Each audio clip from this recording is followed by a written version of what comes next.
শুরু করছি মাধ্যমিক টেস্ট প্রশ্ন উত্তর 2024 বিষয় ভৌত বিজ্ঞান। আজকের পর্ব 1C।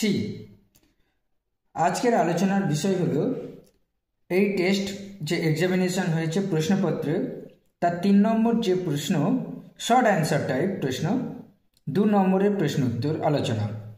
আগের যে পর্ব দুটো হয়েছে, প্রথম পর্বে ছিল পর্ব 1A MCQ প্রশ্ন ছিল, বিস্তারিত আলোচনা করা হয়েছে।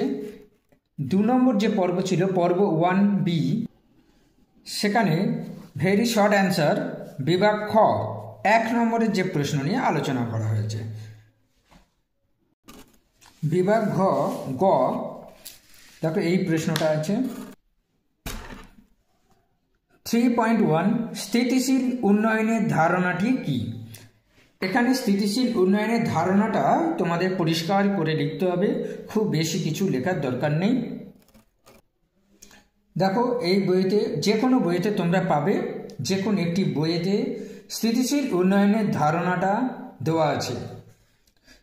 যে উন্নয়নমূলক কর্মসূচি গ্রহণের মাধ্যমে প্রাকৃতিক সম্পদের পরিমিত ও যথাযথ ব্যবহার এবং পরিবেশ বান্ধব প্রযুক্তি বা কৌশলের সুদক্ষ প্রয়োগের মাধ্যমে বর্তমান জীবনযাত্রার মানোন্নয়ন ও ভবিষ্যৎ প্রজন্মের জন্য প্রাকৃতিক সম্পদকে সুরক্ষিত করে মানব জাতির সার্বিক উন্নয়ন করা যায়, তাকে স্থিতিশীল উন্নয়ন বলে।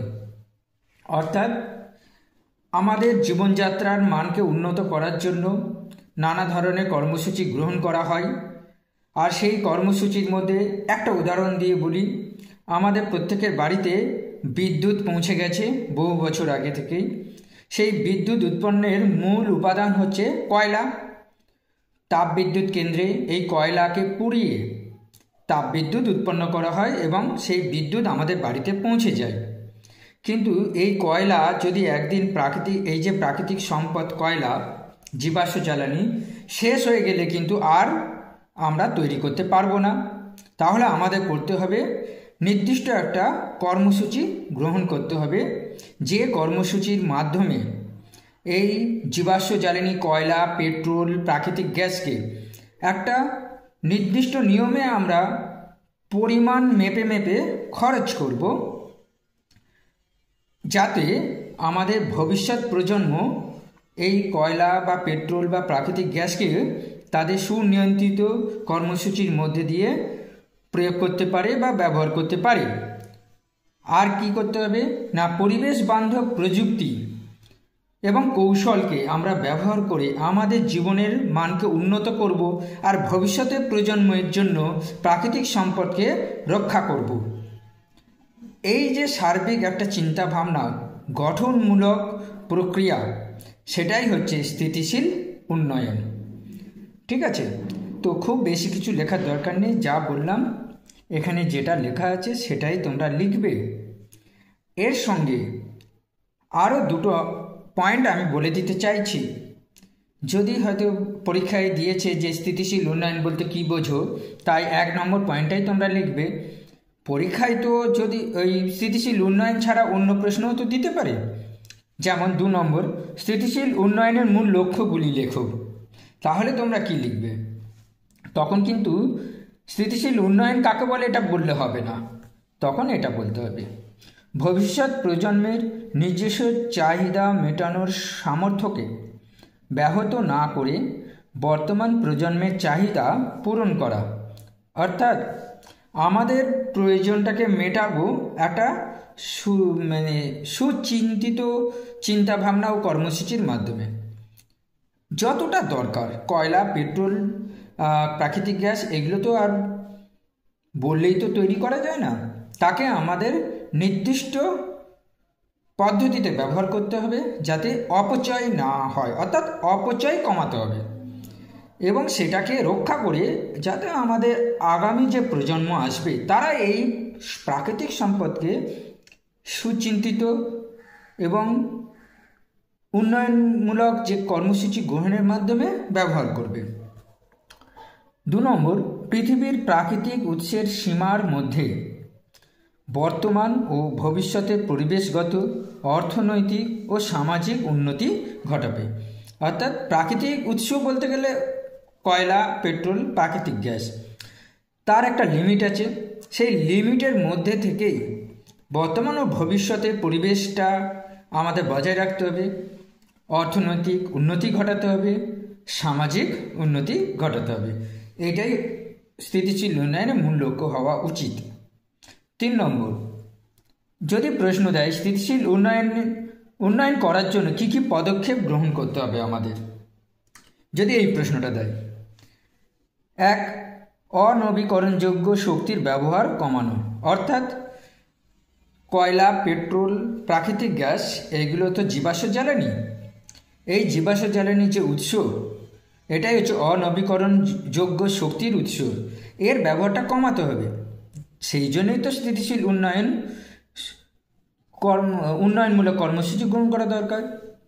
2 নম্বর, নবীকরণযোগ্য শক্তি এবং বিভিন্ন অপ্রচলিত শক্তি, অর্থাৎ নবীকরণযোগ্য শক্তি যেগুলো আমরা বারবার ব্যবহার করতে পারবো, যেমন সৌরশক্তি, বায়ু শক্তি, জোয়ারভাটা শক্তি, ভূতাপ শক্তি, বায়োমাস শক্তি ইত্যাদি ব্যবহার বাড়াতে হবে।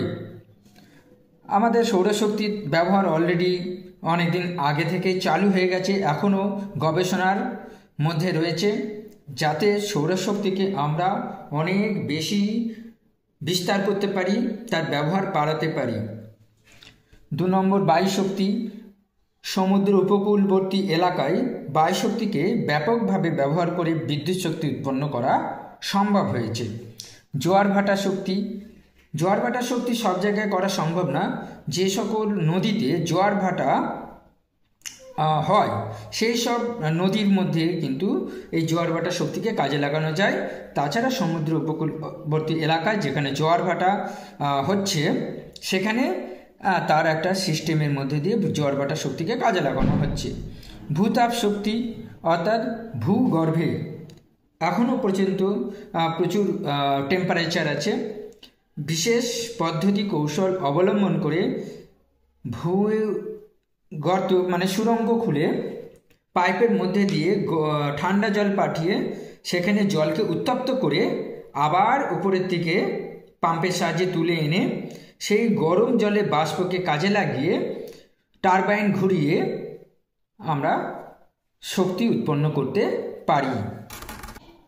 এই ছবিটা দেখলেই বুঝতে পারবে এটা হচ্ছে পৃথিবীর ভেতরের অংশ।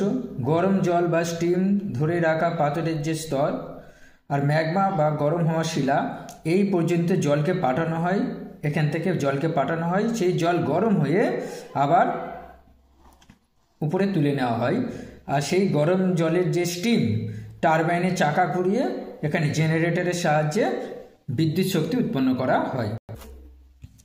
3 নম্বর, বর্জ্য পদার্থের পুনর্ব্যবহার। অর্থাৎ বর্জ্য পদার্থকে না ফেলে দিয়ে সেটাকেই যদি রিসাইক্লিং করা যায় তাহলে কিন্তু আমাদের শক্তির কিছু সাশ্রয় হতে পারে। 4 নম্বর, উন্নত প্রযুক্তি ব্যবহার করে শিল্প, কারখানা ও যানবাহনের ইঞ্জিনের কর্মদক্ষতা বৃদ্ধি করা। আর সর্বোপরি 5 নম্বর হলো দূষণ নিয়ন্ত্রণ করা। এই সব পদক্ষেপ গ্রহণ করলে আমাদের স্থিতিশীল উন্নয়ন আরও সুন্দর ও ভালো হবে। তো এতক্ষণ আমি যা আলোচনা করলাম সেটা শুধু স্থিতিশীল উন্নয়ন নয়। স্থিতিশীল উন্নয়ন কাকে বলে সেটা শুধু এই 3টে লাইন লিখতে হবে। সেই সঙ্গে আরও যে 2টো প্রশ্ন হলেও হতে পারে, স্থিতিশীল উন্নয়নের মূল লক্ষ্য অথবা স্থিতিশীল উন্নয়নের পদক্ষেপ সমূহ নিয়ে আলোচনা করলাম। যদি তোমরা প্রশ্নটা পাও তাহলে যেমন প্রশ্ন পাবে তেমন উত্তর লিখবে। 3.2 এখানে 2টো অঙ্ক দেওয়া আছে অথবা আছে। 4 অ্যাটমসফিয়ার চাপে ও 300 কেলভিন উষ্ণতায় 8 গ্রাম হাইড্রোজেন গ্যাসের আয়তন কত, এটা নির্ণয় করতে হবে। সর্বজনীন গ্যাস ধ্রুবকের মান R = 0.082 লিটার অ্যাটমসফিয়ার পার মোল পার কেলভিন। এই অঙ্কটা কিভাবে করা হবে আমি সেটা দেখাচ্ছি। প্রথমে অঙ্কটা পড়ে কিছু ইনফরমেশন আমরা এখানে নোট করব। যেমন হাইড্রোজেনের মোলার ভর ক্যাপিটাল এম, সেটার মানটা আমরা লিখব 2 গ্রাম পার মোল। হাইড্রোজেনের ভর ক্যাপিটাল ডব্লিউ, সেটার মান হলো 8 গ্রাম। চাপ, অঙ্কটা থেকে চাপের মান আমরা পাচ্ছি 4 অ্যাটমসফিয়ার। উষ্ণতা capital T equal to 300 kelvin. গ্যাসের আয়তন জানতে চেয়েছে, ঠিক আছে। আর কি, সার্বজনীন গ্যাস ধ্রুবক, যেটার মান দেওয়া আছে 0.082 লিটার অ্যাটমসফিয়ার পার মোল পার কেলভিন, ঠিক আছে। এবারে কোন অঙ্কটা, এবারে এর ফর্মুলা কী হবে, এটা অবশ্যই আমরা বুঝতে পারছি আদর্শ গ্যাসের সমীকরণ। আদর্শ গ্যাসের সমীকরণটা আমরা কি জানি, PV equal to nRT। n হচ্ছে W/m, অর্থাৎ গ্যাসের যে ভর আর গ্যাসের মোলার ভর, ঠিক আছে। মোলার ভর হচ্ছে, হাইড্রোজেনের মোলার ভর হচ্ছে 2 গ্রাম, কারণ হচ্ছে হাইড্রোজেনের পারমাণবিক ভর হচ্ছে 1 আর আণবিক ভর হচ্ছে 2, কারণ হাইড্রোজেন হচ্ছে H2, তাই আণবিক ভর হবে 2 আর সেটাই হচ্ছে মোলার ভর, অর্থাৎ আণবিক ভর 2। তো মোলার ভর 2 গ্রাম পার মোল, অর্থাৎ প্রতি মোলে হাইড্রোজেনের ভর হলো 2 গ্রাম। তো এই ফর্মুলা থেকে আমি আয়তনটা বের করব, এটা হচ্ছে RT। তাহলে V equal to W RT divided by P আর নিচে হলো M। ওকে, এখানে মানগুলো বসিয়ে দেব। W এর মান 8 বসালাম, R এর মান এইটা, অর্থাৎ এই মানটা বসাবো। T এর মান 300 বসালাম, P এর মান 4 বসিয়ে দিলাম, M এর মান 2 বসালাম। এটাকে ক্যালকুলেশন করতে হবে, তোমাদের পরীক্ষার হলেই যোগ বিয়োগ গুণ ভাগ করে ফেলতে হবে। এখানে দেখো 4 দিয়ে কাটলে 2 হয়, 2 দিয়ে কাটলে 1 হয়। ওকে, তাহলে এইটা আর এইটা গুণ করে দিতে হবে, অর্থাৎ 0.082 আর হচ্ছে 300, এটাকে গুণ করতে হবে, গুণ করে তোমাদের মানটা বসাতে হবে। তাহলে পেলাম মানটা V ইকুয়াল টু 24.6 লিটার, এটাই হচ্ছে অ্যান্সার। ওকে, এখন অথবাতে যে অঙ্ক আছে সেটা করব।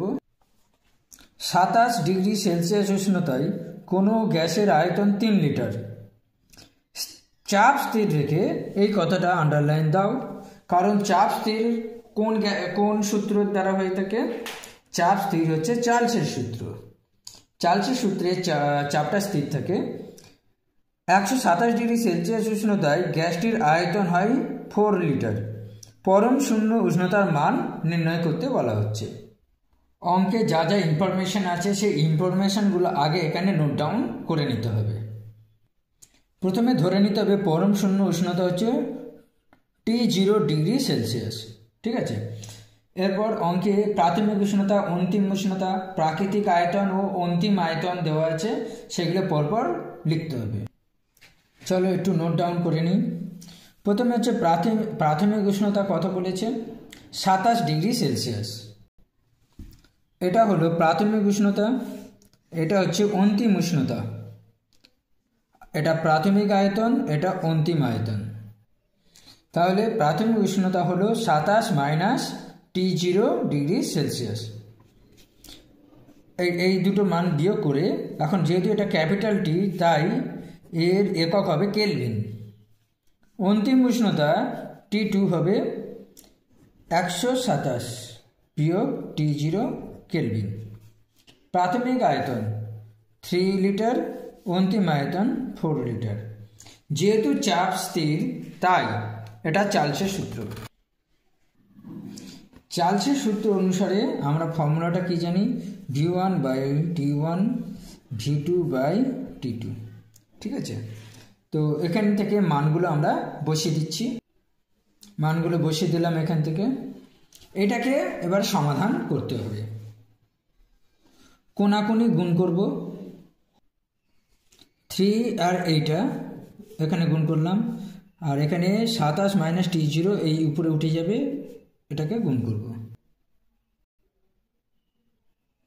4T0 এদিকে আনলাম, আর এদিকে 108 বিয়োগ 381, T0 মান পেলাম -273 ডিগ্রি সেলসিয়াস। কেন না এখানে আমরা পেয়েছি T0 হচ্ছে ডিগ্রি সেলসিয়াসে, তাহলে পরম শূন্য উষ্ণতার মান -273 ডিগ্রি সেলসিয়াস।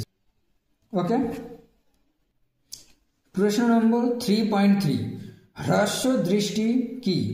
ইহা কি কারণে হয়? হ্রস্ব দৃষ্টি বা স্বল্প দৃষ্টি বা মায়োপিয়া তিনটে নাম দিয়েই বলা যেতে পারে। এই প্রশ্নের উত্তর তোমরা যে কোনো বই থেকে পেয়ে যাবে। আমি আমাদের পাঠ্যপুস্তক থেকে একটু দেখিয়ে দিচ্ছি। যদি চোখ কাছের বস্তুকে স্পষ্ট দেখতে পায় কিন্তু দূরের বস্তুকে স্পষ্ট দেখতে না পায়, তাহলে চোখের দৃষ্টিজনিত ত্রুটিকে হ্রস্ব দৃষ্টি বলে। বিষয়টা রেখাচিত্রের সাহায্যে একটু বোঝানোর চেষ্টা করছি, খুব কম ভাষাতেই বলবো। এই যে চোখটা দেখতে পাচ্ছ, এটা হচ্ছে চোখের হ্রস্ব দৃষ্টি ত্রুটি। কেন না এই যে চোখ, এই চোখটা সুস্থ চোখ নয়, একটু ত্রুটিযুক্ত চোখ। কারণ আমাদের যদি সুস্থ চোখ থাকে, দূরের বস্তুকে স্পষ্ট দেখতে পাবো, কাছের বস্তুকে স্পষ্ট দেখতে পাবো। কিন্তু এই চোখের ক্ষেত্রে দূর থেকে আসা আলোর রশ্মি সমান্তরালভাবে আসছে, চোখের লেন্সের উপর মধ্যে এসে প্রতিসরণের পর যে রেটিনা আছে, অর্থাৎ যেখানে আলোর রশ্মিগুলো মিলিত হলে আমাদের চোখে প্রতিবিম্বের সৃষ্টি করে এবং আমরা চোখে দেখতে পাই। কিন্তু এই রেটিনাতে প্রতিবিম্ব সৃষ্টি হওয়ার আগেই এই বিন্দুতে এরা মিট করেছে, অর্থাৎ এখানে প্রতিবিম্ব তৈরি করছে। সেই কারণে আমরা এই চোখের ক্ষেত্রে দূরের বস্তু প্রতিবিম্ব দেখতে পাবো না বা দূরের বস্তুকে দেখতে পাবো না। কিন্তু চোখটা যদি সুস্থ হতো তাহলে কি হতো, এই বিন্দুতে থাকলে তাহলে আমরা এটাকে দেখতে পেতাম। ঠিক আছে, তো এই যে প্রবলেমটা চোখের ক্ষেত্রে, এটাই হচ্ছে চোখের হ্রস্ব দৃষ্টি।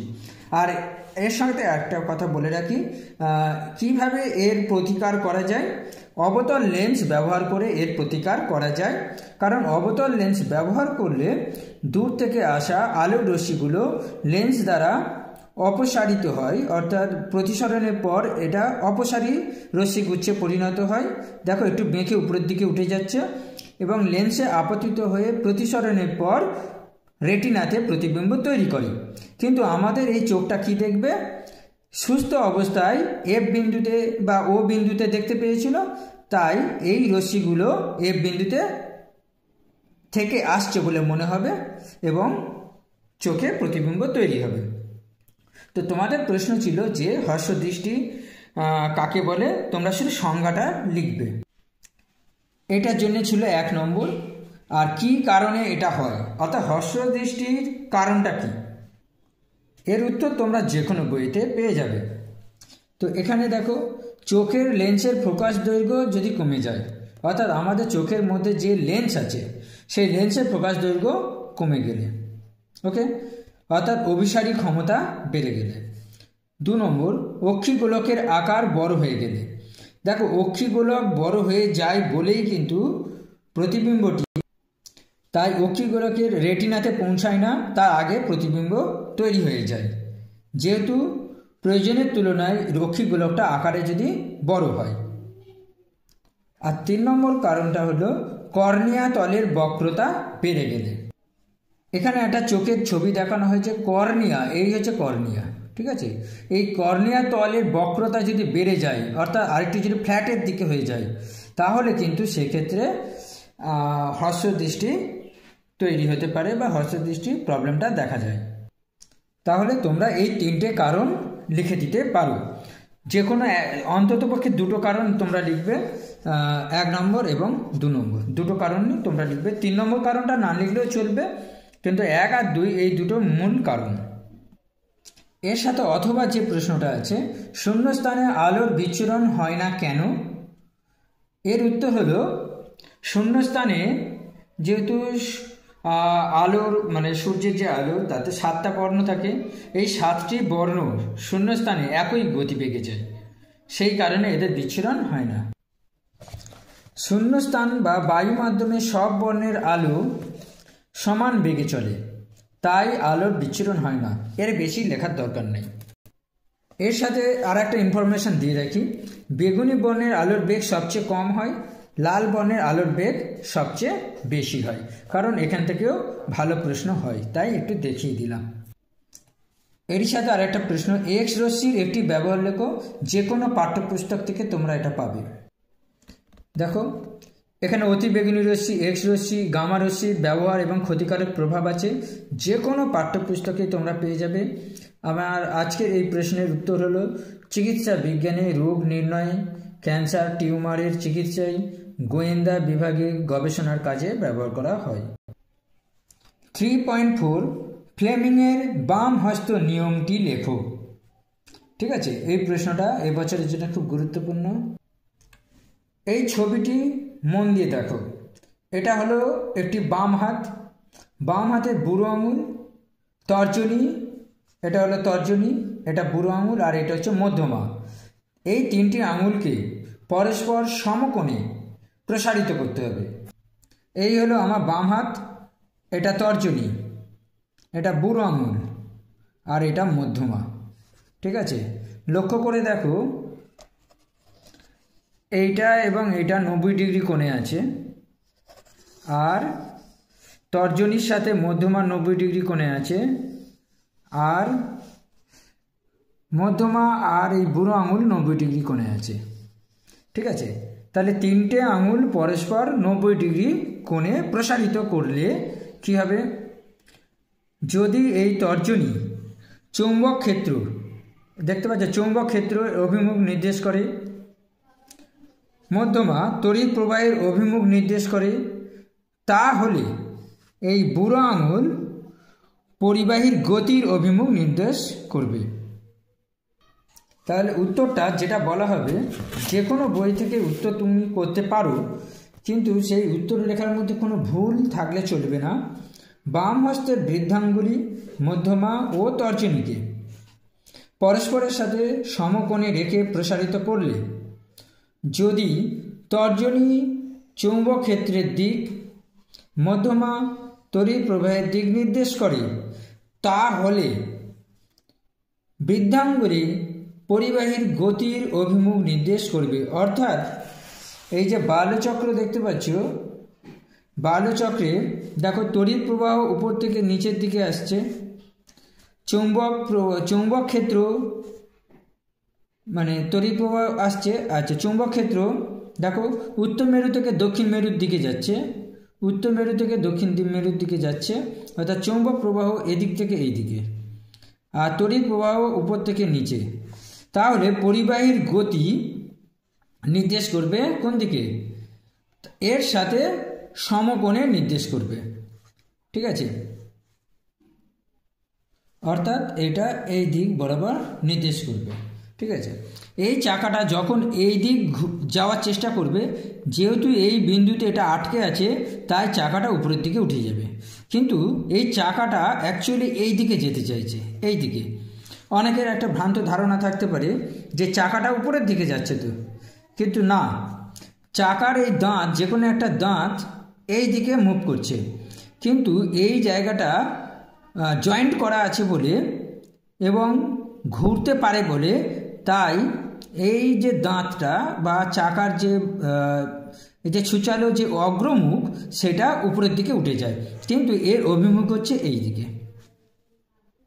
শুধু একটাই সতর্ক কথা বলছি, যে কোনো বই থেকে তোমরা লেখো না কেন, যে বই থেকে লিখবে সেই বইতে যেমন লেখা আছে তোমরা ঠিক তেমন লিখবে, নিজের মতো করে কথা এদিক ওদিক করবে না, তাহলে কিন্তু সূত্রটা ভুল হয়ে যাবে এবং নম্বর পাবে না।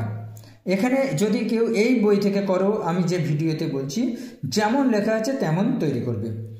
আর কি না, এই ফ্লেমিংয়ের বাম হস্ত নিয়মটিকে অনেক সময় মোটরের নিয়মও বলা হয়ে থাকে। এর সঙ্গে অথবা একটা প্রশ্ন আছে, 3 পিন প্লাগের আর্থ পিনটি কিছুটা বেশি মোটা ও লম্বা করা হয় কেন? আমি এই প্রশ্নের উত্তরটা আগে দেখিয়ে দিচ্ছি কি লিখবে, তারপর একটু বোঝানোর চেষ্টা করব। 1 নম্বর, 3 পিন প্লাগের পিনটি মোটা রাখা হয় কেন? যাতে ভুলবশত এটি সকেটের লাইভ ও নিউট্রাল তারের সঙ্গে যুক্ত ছিদ্রে প্রবেশ করতে না পারে। 2 নম্বর, আর্থ পিনটি লম্বায় একটু বড় রাখা হয়, কারণটা কি? যাতে সকেটে প্লাগটি প্রবেশ করালে নিউট্রাল ও লাইভ পিনটির আগেই আর্থ পিনটি সকেটের সঙ্গে যুক্ত হয় এবং ব্যবহারকারীর শক খাওয়ার সম্ভাবনা কম হয়। প্রথমে একটা সকেটের ছবি আমি দেখাচ্ছি। তোমাদের যে সুইচ বোর্ড থাকে, সুইচ বোর্ডের সকেট দেখতে পাও, সেই সকেটে ডান দিকে আছে লাইভ তার, বাম দিকে আছে নিউট্রাল, আর উপরের দিকে যে ছিদ্রটা থাকে সেটা হচ্ছে আর্থ পিন। তোমাদের আমি আমার বোর্ডের যে সুইচ বোর্ড আছে সেখানে দেখাচ্ছি। এটা হলো আমার বোর্ডের সুইচ বোর্ড। এই সুইচ বোর্ডে একটা সকেট লাগানো আছে। এই সকেটে দেখো, এটা হচ্ছে আর্থ পিনের ছিদ্র, হ্যাঁ, আর্থ তারের যে ছিদ্র সেটা। এটা হচ্ছে লাইভ তার, লাইভ তারের ছিদ্র। আর উপরে সবচেয়ে বড়, এবং দেখো লক্ষ্য করে দেখো, এই যে হোল বা গর্তটা দেখতে পাচ্ছ বা ছিদ্রটা, এই দুটো সমান সমান, কিন্তু আর্থ পিনটার হোলটা একটু বড়। কারণ এই যে মোটা বলা হয়েছে না, আর্থ পিনটি একটু মোটা হয় কেন, মোটা করা হয় কেন? যদি কেউ ভুল করে এখানে ঢুকিয়ে দেওয়ার চেষ্টা করে বা এখানে লাইভ তারের সঙ্গে প্রবেশ করানোর চেষ্টা করে, পারবে না, ঠিক আছে? তাছাড়া মোটা হলে সেটাকে চিনতে পারা যায়, তাই আর্থ পিনটা মোটা হয়, ঠিক আছে? তো মোটা হওয়ার কারণটা বুঝতে পারছো। যদি কোনো কারণে আর্থ পিন এই লাইভ তারের সঙ্গে যুক্ত হয়, সেখানে শর্ট সার্কিট হওয়ার সম্ভাবনা আছে। তাই সেটা যাতে না হয়, ব্যবহারকারী মানে আমি তুমি যারা ব্যবহার করি, তাদের কিন্তু বিদ্যুৎ সংযোগ অর্থাৎ শর্ট সার্কিট বা শক লাগার যে সমস্যাটা সেটা না হয়, ঠিক আছে? আশা করি মোটা কেন সেটা বুঝতে পারছো, যাতে ভুলবশত এই ছিদ্রগুলোতে প্রবেশ করতে না পারে, 1। আর 2 নম্বর হচ্ছে, এখানে দেখো একটা প্লাগের আমি এক্সাম্পল দেখাচ্ছি। এটা আমার বাড়ির আয়রনের একটা বা ইস্ত্রির একটা প্লাগ। এই প্লাগটা লক্ষ্য করে দেখো, এইটা হচ্ছে নিউট্রাল তার, এটা হচ্ছে লাইভ তার, আর এটা হচ্ছে আর্থ তার। আর্থ তার এই যে একটা চিহ্ন দেখতে পাচ্ছ, এই চিহ্নটা এইরকম। যে বাড়ির যে গৃহবর্তনী আছে, সেই গৃহবর্তনীতে মিটার থেকে একটা তার, মানে মোটা তার মাটির নিচে পর্যন্ত যুক্ত করা থাকে, সেটাই হচ্ছে আর্থিং তার। এই আর্থিং তারটা কেন করা হয় না, কোনো কারণে যদি হঠাৎ করে লাইভ তারে প্রচুর কারেন্ট চলে আসে অথবা শর্ট সার্কিট হয়ে যায়, তাহলে অতিরিক্ত যে কারেন্টটা সেটা সরাসরি সবার আগে মাটিতে চলে যায়, সবার আগে মাটিতে চলে যায়। তাহলে কি হবে, আমি তুমি যারা ব্যবহার করছি তারা এই যন্ত্রে হাত দিলে আর শক লাগবে না। এবারে দেখাচ্ছি এই যে প্লাগের এই যে যদি আমি এইভাবে করি, তাহলে এইভাবে করলে দেখো লাইভ তারটা, লাইভ যে পিনটা সেটা কিন্তু এই দিকে, ঠিক আছে? যেটা তোমাদের আমি একটু আগে সুইচ বোর্ডে দেখালাম, সুইচ বোর্ডের ডান দিকে হচ্ছে লাইভ, ঠিক আছে? দেখো আমি লিখে দিয়েছি, এটা হচ্ছে লাইভ তার, দেখো এইদিকে হচ্ছে লাইভ তার, ওকে, অর্থাৎ লাইভ তারের পিন। এটা হচ্ছে নিউট্রাল তার, নিউট্রাল তারের পিন। তাহলে সকেটের নিউট্রাল যে হোলটা আছে, সেই নিউট্রাল হোলে এই পিনটা প্রবেশ করবে, আর সকেটের যে লাইভ তারের হোলটা আছে সেই হোলে এই পিনটা প্রবেশ করবে। এই দুটো পিনের আকার দেখছো এবং মোটাটা একই রকম। এই দুটোর তুলনায় আর্থ পিন, এটা হচ্ছে আর্থ পিন, আর্থ পিনটা দেখছো কতটা মোটা এবং কতটা বড়, হ্যাঁ, এবং প্রত্যেক জায়গায় সকেট এবং এই পিনগুলো আকারটা একই হয়ে থাকে। যাতে যে কোনো দোকান থেকে তুমি যা কিছু ইলেকট্রিক্যাল ইনস্ট্রুমেন্ট কিনবে, এই যে প্লাগের সাইজ কিন্তু একই হবে, পিনগুলোর সাইজ একই হবে। তুমি দুটো কোম্পানির বিভিন্ন রকম তুমি সকেট পিন কেনো, দেখবে যে সব কিছু খাপে খাপ খেয়ে গেছে। আর এটা হচ্ছে 8 পিন, দেখো মাথার দিকে 8 পিন লেখা আছে। যখনই তুমি ওখানে প্রবেশ করাবে তখন কিন্তু পুরোপুরি ঠিকঠাক সেট হয়ে যাবে। আর লম্বা করা কেন হয় না, লম্বা করা হলে এই যে 8 পিনটা লম্বা হয়, কারণ সবার আগে 8 পিনটা 8 তারের সঙ্গে যুক্ত হয়ে যায়। অর্থাৎ 8 পিনটা যদি সবার আগে যুক্ত হয় তাহলে অতিরিক্ত কারেন্ট যদি আসে তাহলে সেটা সবার আগে মাটিতে চলে যাবে এবং শর্ট সার্কিট থেকে আমরা বেঁচে যাব। এবারে যদি তোমাকে একটা প্রশ্ন করা হয় যে যদি 8 পিন না থাকে তাহলে কি করবে, অথবা যদি লাইট তারটা বৈদ্যুতিক যন্ত্রের সাথে লেগে থাকে, তুমি যে যন্ত্রটা ব্যবহার করছো সেই যন্ত্রের সাথে লাইট তারটা জুড়ে আছে কিন্তু 8 পিন নেই, কি সাংঘাতিক সর্বনাশ হবে জানো? সুইচ দেওয়ার সাথে সাথে ওই বৈদ্যুতিক যন্ত্র তড়িৎপৃষ্ট হয়ে যাবে, একটা বডি হয়ে যাবে, কারেন্ট প্রবাহিত হবে। আর যেই তুমি হাত দেবে তোমার হাতে শক লাগবে, মৃত্যু পর্যন্ত ঘটতে পারে, কি হবে বলা যায় না। তাহলে বিষয়টা খুব সারসংক্ষেপ এটাই যে এই যে যদি 8 পিন না থাকতো, লাইট তার যদি বৈদ্যুতিক যন্ত্রের সাথে যুক্ত থাকতো তাহলে তো শক লাগার সমস্যা তো থাকে। তো বাড়িতে অনেক মানুষ থাকেন, বয়স্ক মানুষ থাকেন, তাদেরকে তো রক্ষা করতে হবে। এই অসুবিধা দূর করার জন্য বা শর্ট সার্কিট হওয়া থেকে রক্ষা করার জন্য বা লাইট তারের থেকে যে অতিরিক্ত কারেন্টটা প্রবাহিত হয় তাকে সঙ্গে সঙ্গে মাটিতে পাঠিয়ে দেওয়ার ব্যবস্থা করতে হবে। আর সেটা করার জন্যই কিন্তু 8 পিনটাকে অন্য দুটো পিন অর্থাৎ লাইট পিন এবং নিউট্রাল পিন এর তুলনায় মোটা করতে হবে, যাতে ভুলবশত ওই সরু দুটো অর্থাৎ লাইট পিন এবং 8 পিনের মধ্যে প্রবেশ করতে না পারে। আর লম্বা করতে হবে যাতে সবার আগে কানেকশানটা 8 পিনের সাথেই হয় এবং অতিরিক্ত প্রবাহিত হওয়া কারেন্ট 8 তারের মধ্যে দিয়ে মাটিতে চলে যায়। ব্যাস এটুকুই। আমি যা কিছু বললাম তা একটু তোমাদের বুঝিয়ে বলার চেষ্টা করলাম, কিন্তু বই থেকে যে উত্তরটা আমি দেখালাম সেই উত্তরটাই তোমরা লিখবে। অর্থাৎ এই প্রশ্নের উত্তর হচ্ছে এটাই যেটা আমি প্রথমে দেখালাম। 3.5 এই প্রশ্নটা খুব ইন্টারেস্টিং প্রশ্ন। ABCD মৌলের যোজ্যতা কক্ষে ইলেকট্রনের সংখ্যা যথাক্রমে 1, 4, 6 এবং 7। এই চারটের মধ্যে যে কোনো দুটো মৌলকে তোমাকে বাছতে হবে, অর্থাৎ যে কোনো দুটি মৌল বেছে নিয়ে একটি আয়নীয় যৌগ এবং একটি সমযোজী যৌগ গঠন করো ও তাদের লুইস ডট গঠন অঙ্কন করো। এই প্রশ্নটা অনেকে ঠিক বুঝতে পারে না। অনেকে এইগুলোকে অর্থাৎ 1, 4, 6, 7কে ABCD এদের পরমাণু ক্রমাঙ্ক ভাবছে, সেটা ভাবলে হবে না। তো যোজ্যতা কক্ষে, যোজ্যতা কক্ষ মানে কোনো মৌলের যতগুলো কক্ষপথ আছে সবচেয়ে শেষ কক্ষপথে যে কয়টি ইলেকট্রন থাকে সেই ইলেকট্রন সংখ্যাই হচ্ছে যোজ্যতা কক্ষের ইলেকট্রন। তো এ মৌলের সবচেয়ে শেষ কক্ষপথে একটাই ইলেকট্রন আছে, ঠিক আছে। বি কক্ষের সবচেয়ে শেষে মানে শেষ কক্ষপথে 4টে ইলেকট্রন আছে। সি মৌলের সবচেয়ে শেষ কক্ষপথে 6টি ইলেকট্রন আছে। ডি মৌলের শেষ কক্ষপথে 7টি ইলেকট্রন আছে, ঠিক আছে। এর 1, বি এর 4, সি এর 6 এবং ডি এর 7। এদের মধ্যে দুটো মৌল আমাকে বেছে নিতে হবে, যে দুটো মৌলের মধ্যে ইলেকট্রন আদান এবং প্রদান হবে। কারণ আমরা আয়নীয় যৌগ গঠন করি কখন, যখন কোনো একটি মৌলের শেষ কক্ষপথে একটি বা দুটি বা তিনটি মৌল থাকে এবং তার আগের কক্ষপথে 8টা ইলেকট্রন থাকে।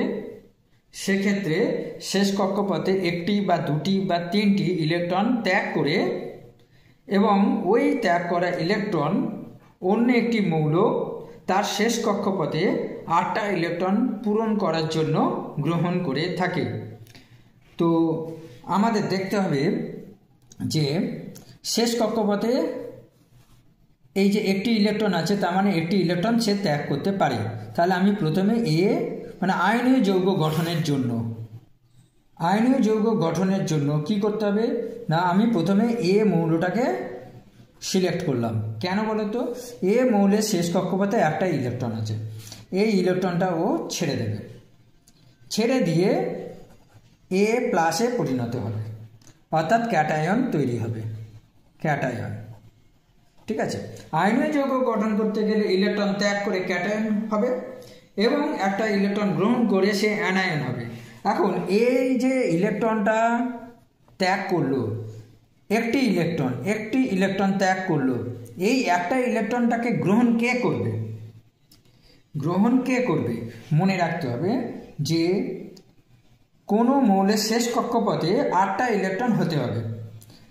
এখন এই যে ডি মৌলটা দেখো, ডি মৌলের শেষ কক্ষপথে 7টা ইলেকট্রন আছে।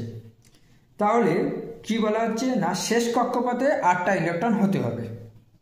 ঠিক আছে, তো শেষ কক্ষপথে 8টা ইলেকট্রন করতে গেলে এখানে তো আছে 7টা, দরকার কটা? একটা। তাহলে অঙ্কটা খুব সহজ হলো। মৌলের শেষ কক্ষপথে একটা ইলেকট্রন ছিল, সেই একটা ইলেকট্রন ও ত্যাগ করলো, ত্যাগ করার সাথে সাথে ক্যাটায়ন হলো। আর এই যে ইলেকট্রনটা যেটাকে ছেড়ে দেওয়া হলো, এই ইলেকট্রনটা গ্রহণ করবে ডি যদি গ্রহণ করে তাহলে ডি এর শেষ কক্ষপথে কটা ইলেকট্রন আছে? 1 2 3 4 5 6 7টা ইলেকট্রন আছে, তাই তো? আর এই ইলেকট্রনটা যদি সে গ্রহণ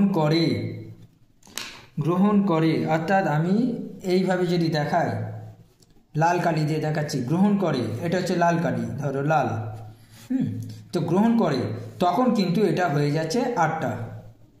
ফলে কি হচ্ছে, ওর অষ্টক পূরণ হচ্ছে। আর সাথে সাথে এই ডি হয়ে গেল ডি নেগেটিভ, কারণ ডি এর শেষ কক্ষপথে 7টা ছিল, হয়ে গেল একটা, অর্থাৎ বাড়লো একটা ইলেকট্রন সংখ্যা বেড়ে যাওয়ার জন্য সেটা অ্যানায়নে পরিণত হয়। তাহলে ক্যাটায়ন এবং অ্যানায়ন তৈরি হলে এরা তখন কি করে, স্থির তাড়িতিক আকর্ষণ বল দ্বারা যুক্ত হয়ে আয়নীয় যৌগ এবং আয়নীয় বন্ধন তৈরি করে, আয়নীয় বন্ধন তৈরির মাধ্যমে আয়নীয় যৌগ উৎপন্ন করে। তাহলে ব্যাপারটা একটু বোঝালাম, এবার কি লিখবে আমি সেটা দেখাচ্ছি।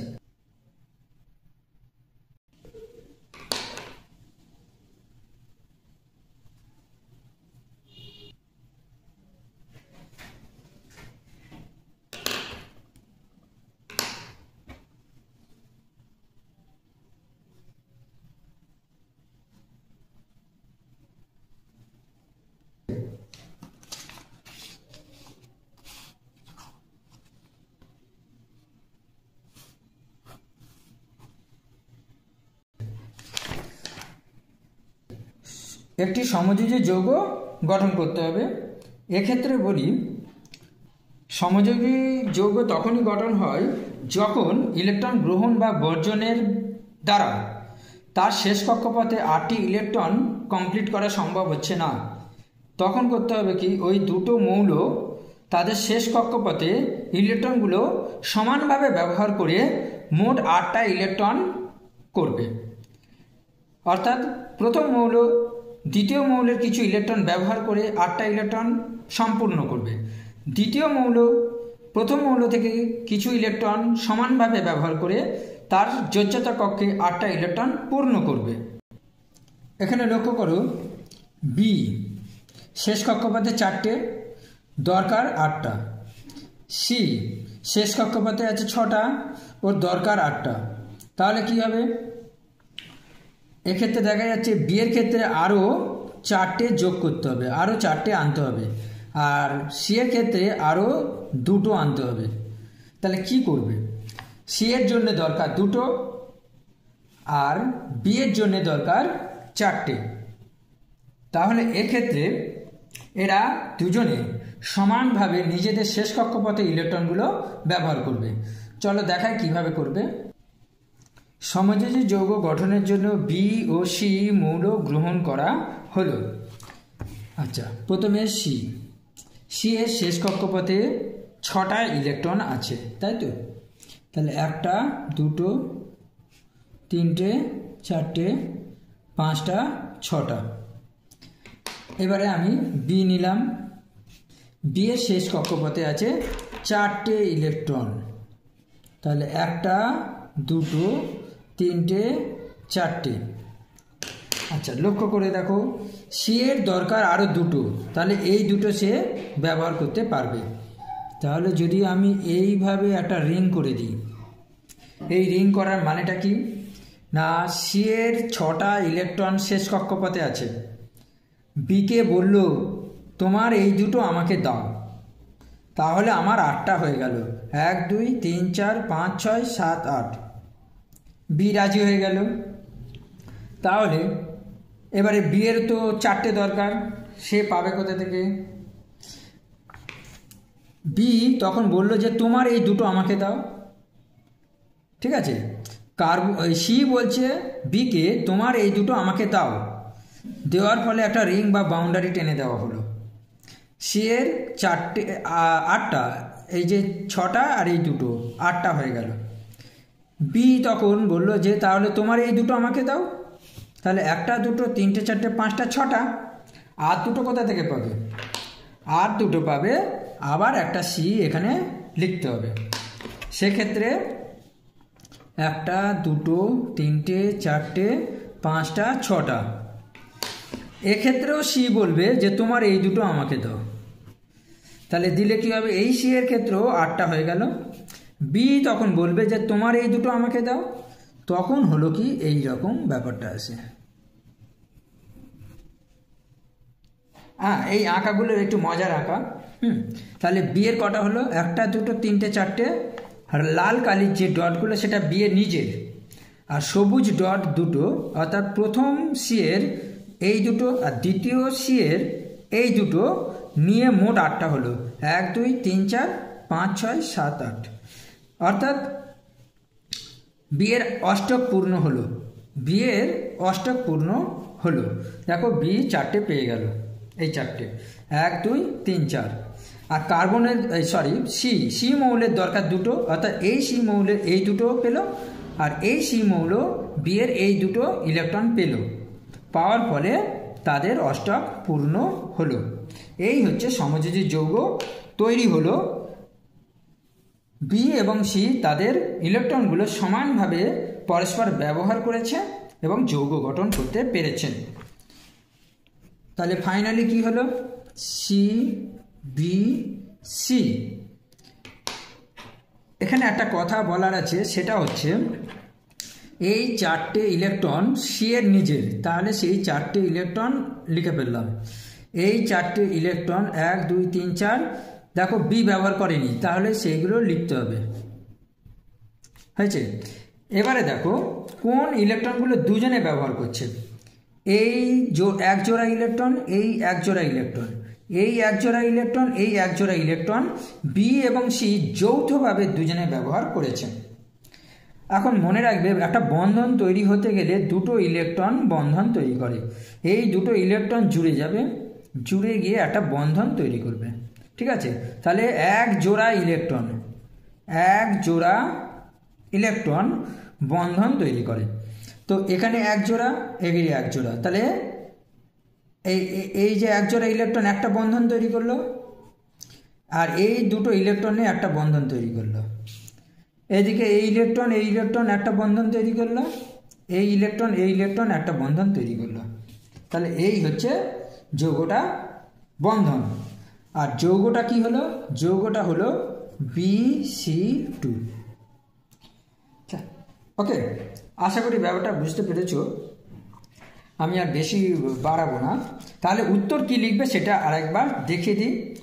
একটা কথা বলতে গেলে অনেক কিছুই বলতে হয়, লিখতে হয়, তাই গুলিয়ে না যায়। তাহলে উত্তরটা লেখা শুরু এখান থেকে। আয়নীয় যৌগ গঠনের ক্ষেত্রে এ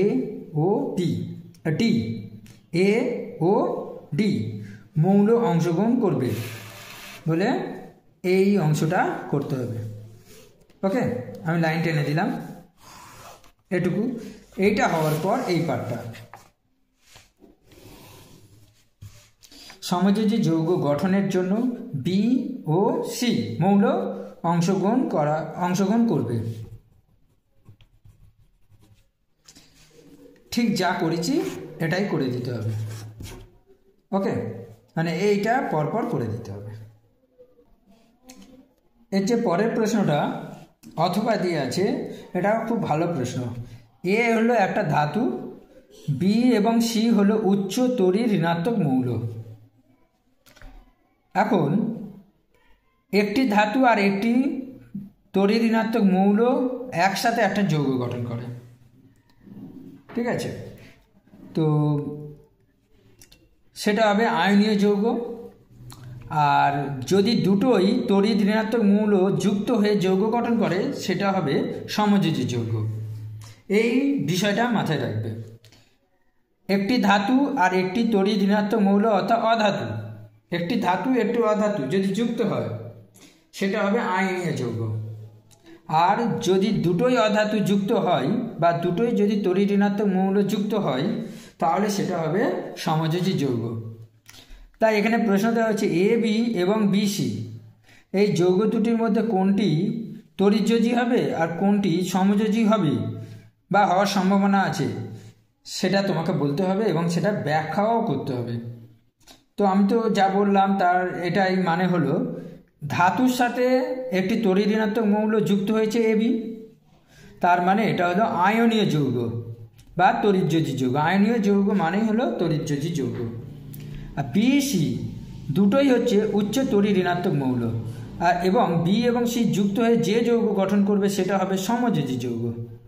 ওকে, তাহলে প্রথম প্রশ্নের উত্তরটা হলো, কিন্তু এদের ব্যাখ্যাটা কী হবে? একটা ফর্মুলা বলে দিচ্ছি। তড়িৎ ধনাত্মক ধাতু অথবা ইলেকট্রোপজিটিভ মৌল এর সাথে যদি যুক্ত হয় কোনটা না তড়িৎ ঋণাত্মক মৌল বা অধাতু বা ইলেকট্রোনেগেটিভ মৌল, তাহলে তারা হবে তড়িৎযোজী যৌগ বা আয়নীয় যৌগ। যেমন ধরো sodium, potassium, calcium, magnesium, lithium, ঠিক আছে, অ্যালুমিনিয়াম, এইগুলো হলো সব তড়িৎ ধনাত্মক ধাতু। আর এদিকে তড়িৎ ঋণাত্মক মৌল কারা কারা আছে? অক্সিজেন আছে, ক্লোরিন আছে, ব্রোমিন আছে, ফ্লোরিন আছে, ঠিক আছে। তো এরা সাধারণত অধাতু হয়ে থাকে, এরা হচ্ছে অধাতু হয়ে থাকে, ঠিক আছে। তাহলে এদের সাথে এদের যদি যুক্ত হয় তাহলে সেক্ষেত্রে আয়নীয় যৌগ গঠন করবে। তবে একটা এরা হচ্ছে আয়নীয় যৌগ তৈরি করে, এটা আমরা জানি, ঠিক আছে। একটা ব্যতিক্রম আছে, সেটা হচ্ছে হাইড্রোজেন। হাইড্রোজেন হচ্ছে ক্যাটায়ন, ঠিক আছে।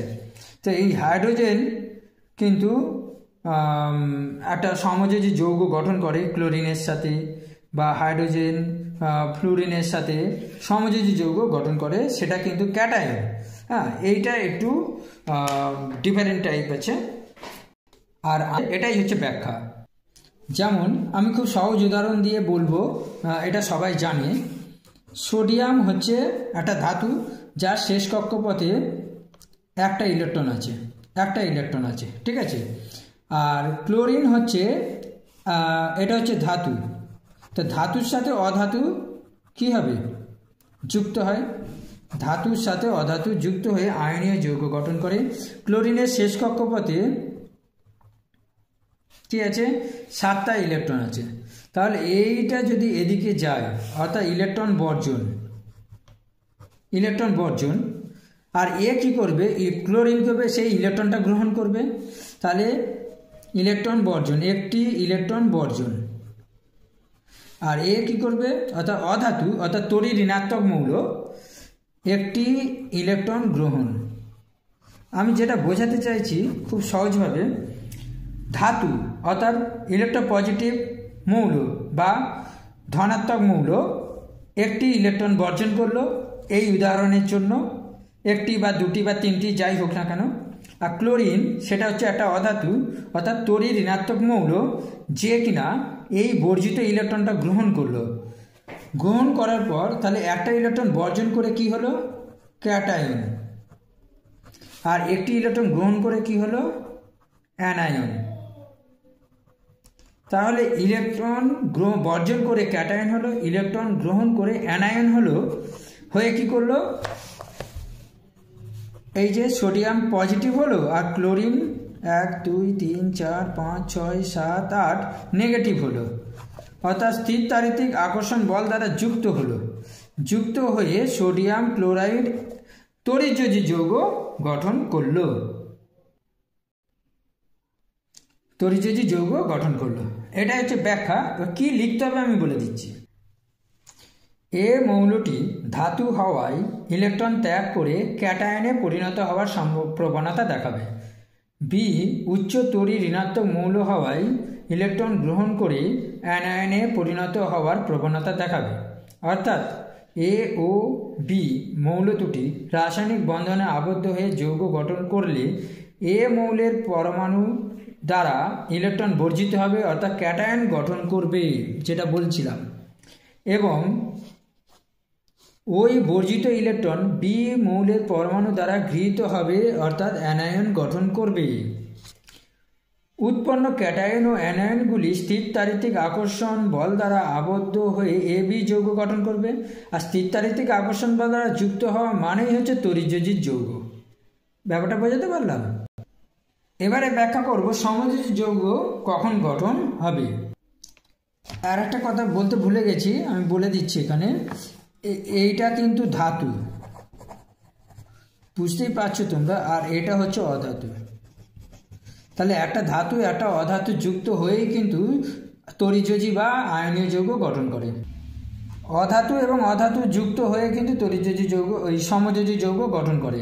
অথবা বা আরেক কিভাবে হতে পারে, উচ্চতরী ঋণাত্মক মৌল প্লাস উচ্চতরী ঋণাত্মক মৌল, অর্থাৎ দুটোই উচ্চতরী ঋণাত্মক মৌল হবে, যাদের এই উচ্চতরী ঋণাত্মক মৌল অর্থাৎ তরী ঋণাত্মক মৌলের যে পার্থক্য, তরী ঋণাত্মকতার যে পার্থক্য সেটা কম হবে।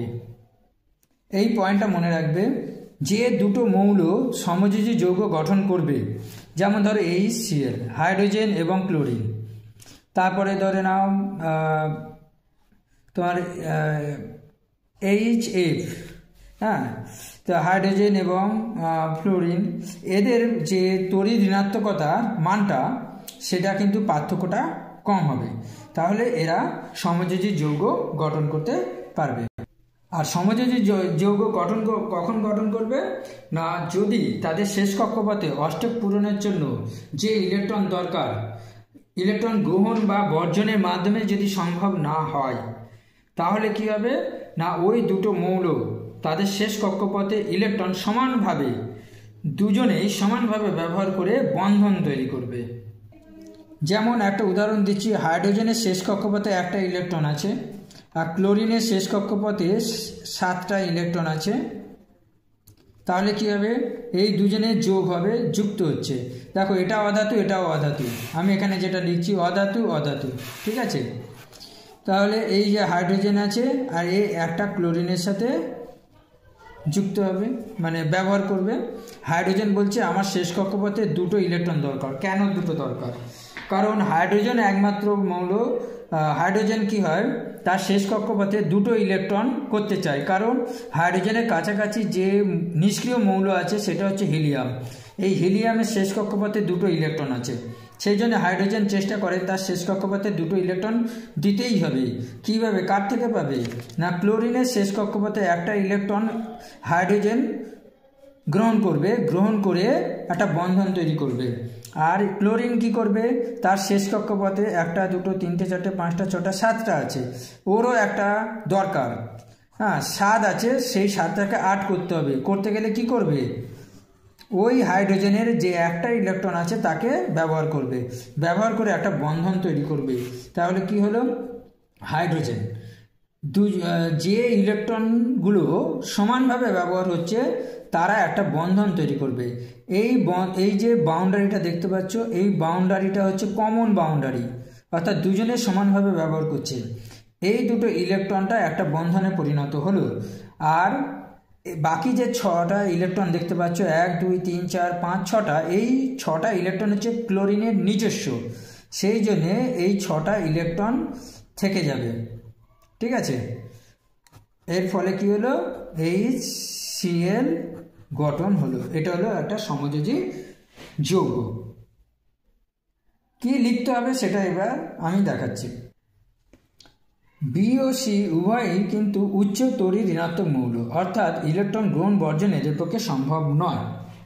ঠিক আছে, যাদের ক্ষেত্রে গ্রহণ বর্জন সম্ভব নয় তারা কি করবে, সমানভাবে ব্যবহার করবে। ফলে উক্ত বি ও সি মৌল দুটি রাসায়নিক বন্ধনে আবদ্ধ হয়ে যৌগ গঠনে অংশগ্রহণ করলে গঠিত যৌগটি সমযোজী যৌগ হবে। এখানে ওই সমভাবে ব্যবহারটা এবার সব কিছু বললো না। বি সি যৌগটির সমযোজী যৌগ হওয়ার সম্ভাবনা আছে। এই যে উত্তরটা আমি দেখালাম এইটাই লিখতে হবে।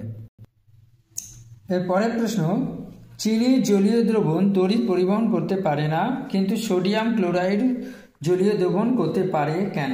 ঠিক আছে, তো বলে রাখি যে চিনির জলীয় দ্রবণ অর্থাৎ চিনি কিন্তু কোনো আয়নীয় যৌগ নয়।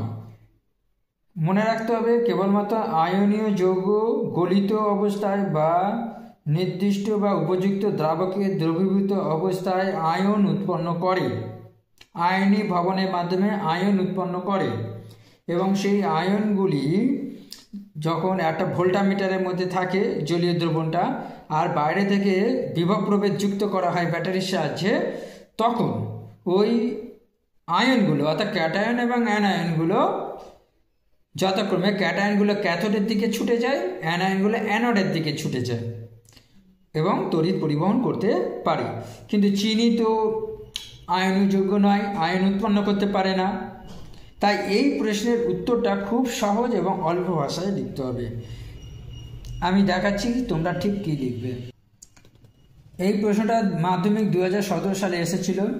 সোডিয়াম ক্লোরাইড আয়নীয় যৌগ এবং জলীয় দ্রবণে সোডিয়াম ক্লোরাইডের কেলাসের বিয়োজনের ফলে সোডিয়াম ক্যাটায়ন ও ক্লোরাইড অ্যানায়নগুলি মুক্ত হয় বা উৎপন্ন করে। এই আয়নগুলি তড়িৎ পরিবহন করতে পারে বলে সোডিয়াম ক্লোরাইডের জলীয় দ্রবণ তড়িৎ পরিবাহী। সমযোজী যৌগ চিনি বা গ্লুকোজ অণুগুলি জলীয় দ্রবণে আয়নে বিয়োজিত হয় না, এই কথাটা কিন্তু দেখা হবে। ঠিক আছে, আয়ন উৎপন্ন করে, এই যে আন্ডারলাইন দিয়েছি, আয়ন উৎপন্ন করে, তাই সোডিয়াম ক্লোরাইড তড়িৎ পরিবহন করতে পারে। আর চিনি বা গ্লুকোজ আয়ন উৎপন্নে আয়নে বিয়োজিত হয় না, এই কথাটা লিখতেই হবে। তাই চিনি ও বা গ্লুকোজের জলীয় দ্রবণ তড়িৎ পরিবহন করতে পারে না। উত্তরটা খুব কঠিন না, ঠিক আছে, খুব সহজ উত্তর, 2 পেয়ে যাবে। এর সাথে অথবা ন্যাপথালিন ও সোডিয়াম ক্লোরাইডের নিচের দুটি ধর্মের তুলনা করো। এটা খুব ভালো একটা প্রশ্ন। গলনাঙ্ক এবং জলের দ্রাব্যতা, অর্থাৎ ন্যাপথালিন হচ্ছে একটা সমযোজী যৌগ আর সোডিয়াম ক্লোরাইড হলো আয়নীয় যৌগ। তো এদের দুজনের ধর্মের পার্থক্য তোমাকে দেখাতে হবে এবং ধর্ম দুটো বলে দিয়েছে, একটা গলনাঙ্ক, একটা জলের দ্রাব্যতা। দেখো ধর্ম, গলনাঙ্ক, ন্যাপথালিন এটা একটা সমযোজী যৌগ, এর গলনাঙ্ক হচ্ছে 80.2 ডিগ্রি সেলসিয়াসের কম। আর সোডিয়াম ক্লোরাইডের ক্ষেত্রে সোডিয়াম ক্লোরাইড তড়িৎযোজী যৌগ হওয়ায় এর গলনাঙ্ক অনেক বেশি, 801 ডিগ্রি সেলসিয়াস। দ্রাব্যতা, জলে দ্রাব্যতা, তো ন্যাপথালিন জলে অদ্রাব্য হয়, মানে জলে দ্রবীভূত হতে পারে না, কিন্তু সোডিয়াম ক্লোরাইড জলে দ্রাব্য। এই প্রশ্নটা তোমরা করে রাখবে, 2017 সালে এবং 2019 সালে এসেছে, তো 2025 সালে আসতেই পারে, তাই তৈরি রাখবে। 3.7 কালো রঙের একটি ধাতব যৌগ E লঘুর সালফিউরিক অ্যাসিডের সঙ্গে বিক্রিয়ায় পচা ডিমের মতো গন্ধ। এখানে হিন্টসটা দিয়ে দেওয়া হয়েছে। পচা ডিমের মতন একটি গন্ধযুক্ত একটি গ্যাস বি উৎপন্ন হয় বা করে। বি গ্যাসটিকে আম্লিক পটাশিয়াম ডাইক্রোমেট দ্রবণের মধ্যে দিয়ে চালনা করলে সি যৌগ উৎপন্ন হয়, দ্রবণের বর্ণ কমলা থেকে সবুজ হয়ে যায়। তো দুটো পয়েন্ট, একটা হচ্ছে পচা ডিমের মতন গন্ধ, আর একটা হচ্ছে কমলা থেকে সবুজ হয়ে যায়। এই দুটো কথা থেকে কিন্তু আমরা এ বি সিকে কিন্তু শনাক্ত করতে পারি। তো কি না, আমি উত্তরটা একটু দেখাচ্ছি। এখানে শুধু শনাক্ত করতে বলা হয়েছে, 2 নম্বর আছে মাত্র। ঠিক আছে, তোমরা শুধু এ বি সি ওই যৌগগুলোর নাম লিখে দিলেই চলবে, 2 নম্বর পেয়ে যাবে। আর যদি এটা 3 নম্বরের প্রশ্ন হতো তাহলে, এবং তার সাথে যদি রাসায়নিক বিক্রিয়াটা লিখতে বলা হতো তাহলে কিন্তু একটু লঙ্গার প্রশ্ন হয়ে যাবে, সেক্ষেত্রে নম্বরটা একটু বাড়ার কথা।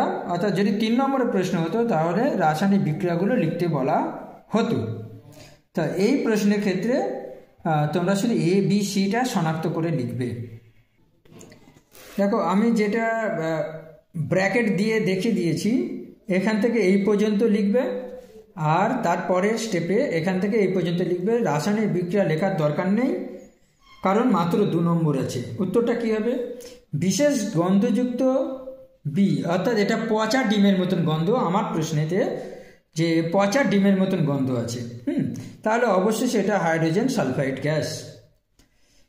লঘু সালফিউরিক অ্যাসিডের সঙ্গে কালো রঙের ফেরাস সালফাইড, আমরা জানি এই যে কালো রঙটা বলা হয়েছে সেটা হচ্ছে ফেরাস সালফাইড,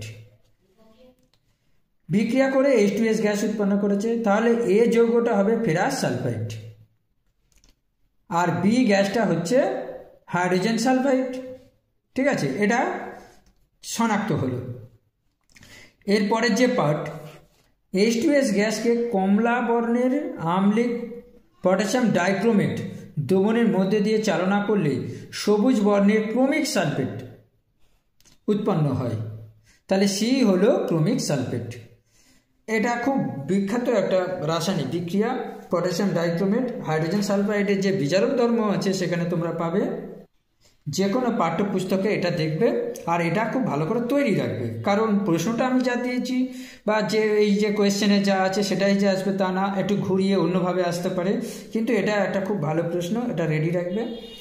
তো এই যে কথাগুলো, এই কথাগুলো লিখতে পারলে ভালো। যদি কেউ লিখতে না পারো, অন্তত চিনতে পারো, তাহলে উত্তরটা এইভাবে লিখলেও হবে যেভাবে আমি খাতায় দেখাচ্ছি। এ হলো ধাতব যৌগ যেটা কালো রঙের, কালো ধাতব যৌগ, সেটা হচ্ছে ফেরাস সালফাইড। কারণ ফেরাস সালফাইডের সাথেই কিন্তু লৌহ সালফিউরিক অ্যাসিডের বিক্রিয়ায় হাইড্রোজেন সালফাইড গ্যাস উৎপন্ন হয়, এটা আমরা প্রত্যেকেই জানি, এটা তৈরি রাখতে হবে। আর বি হচ্ছে পচা ডিমের মতন গন্ধ বলেই দিয়েছে, তাহলে এটা হাইড্রোজেন সালফাইড। তারপরে যখন পটাশিয়াম ডাইক্রোমেটের সঙ্গে এই H2S এর বিক্রিয়াটা ঘটবে, সেখানে কিন্তু ক্রোমিক সালফেট সবুজ রঙের, এটা হচ্ছে সবুজ রঙের। এই সবুজ রং দেখে আমাকে চিনতে হবে এটা ক্রোমিক সালফেট। ব্যাস, এটুকু করতেই হবে। 3.8 তড়িৎ বিশ্লেষণ পদ্ধতিতে ধাতু নিষ্কাশনে নিচের বিক্রিয়াটি কোন তড়িৎদ্বারে ঘটে? বিক্রিয়াটা দেখো, M⁴ প্লাস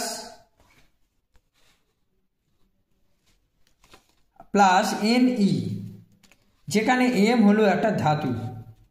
তাহলে এই বিক্রিয়াটা জারণ বিক্রিয়া না বিজারণ বিক্রিয়া, সেটা যুক্তি সহ লিখতে হবে। তো এখানে দুটো প্রশ্ন, একটা বলা হচ্ছে কোন তড়িৎদ্বারে ঘটে সেটা বলতে হবে, আর একটা হচ্ছে এটা জারণ না বিজারণ, তার কারণটাও লিখতে হবে।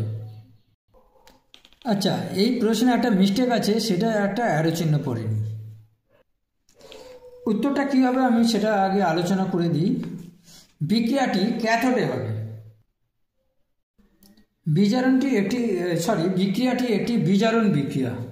কারণ হলো এখানে যে বিক্রিয়ায় ইলেকট্রন গ্রহণ হয় সেই বিক্রিয়াটি হলো বিজারণ বিক্রিয়া। দেখো, বিক্রিয়াটি একটা বিজারণ বিক্রিয়া, কারণটা লিখে দিয়েছি।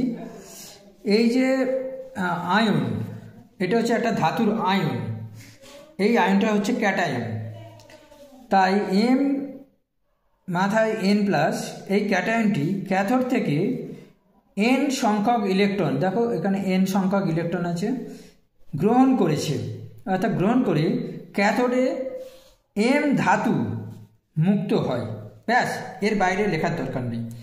বিষয়টা যখন তড়িৎ বিশ্লেষণ পড়ানো হয়েছিল অথবা ধাতু বিদ্যাতে যখন ওই ক্যাথোড অ্যানোডের যে বিক্রিয়াগুলো দেখানো হয় সেখানে এটাই বলা হচ্ছে যে ক্যাটায়নগুলো সাধারণত ক্যাথোডে যায়। এবার ক্যাটায়নের যে ধনাত্মক আয়ন তো এই ধনাত্মক যে আয়নটা আছে অর্থাৎ এখানে ইলেকট্রনের ঘাটতি আছে। তো ক্যাথোড থেকে এই মাথায় যে সংখ্যাটা আছে এন, অর্থাৎ এন সংখ্যক ইলেকট্রন ক্যাথোড থেকে গ্রহণ করে ওটা ধাতুতে মুক্ত হবে। আমি একটু ছোট্ট করে বোঝাচ্ছি। এটা একটা ভোল্টামিটার, এটা হচ্ছে পজিটিভ তড়িৎদ্বার আর এটা হচ্ছে নেগেটিভ তড়িৎদ্বার। এই যে নেগেটিভ ব্যাটারির সাথে যুক্ত আছে, এটা পজিটিভ ব্যাটারির সাথে যুক্ত আছে। এটাকে বলা হবে, এটা হলো অ্যানোড আর এটা হলো ক্যাথোড। এখানে কি হচ্ছে, মনে করো একটা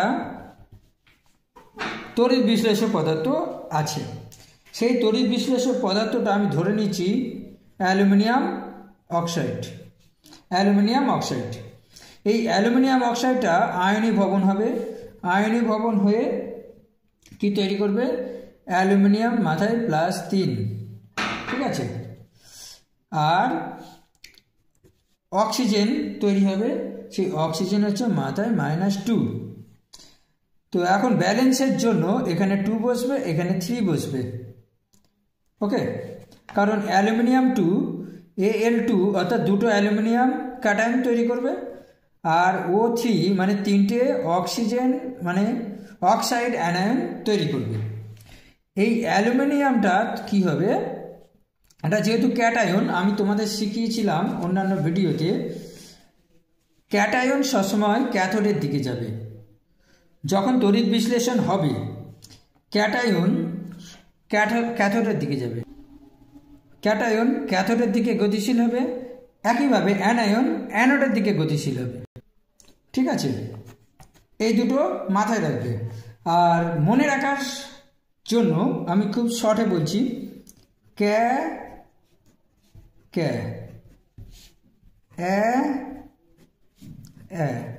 এই কথা দুটো মনে রাখবে। হচ্ছে ক্যাটায়ন আর এই হচ্ছে ক্যাথোড। ক্যাটায়ন ক্যাথোডের দিকে গতিশীল হবে। এই হচ্ছে অ্যানায়ন আর এই হচ্ছে অ্যানোড, অর্থাৎ অ্যানায়নগুলো অ্যানোডের দিকে গতিশীল হবে। এটা তো মনে রাখার জন্য আমি বললাম, ঠিক আছে। এখানে ক্যাটায়নটা হচ্ছে অ্যালুমিনিয়াম। এই অ্যালুমিনিয়ামটা কোন দিকে যাবে, অ্যালুমিনিয়াম যাবে, যেহেতু এটা ক্যাটায়ন তাহলে এই দিকে আসবে। এখানে কি করবে, অ্যালুমিনিয়ামের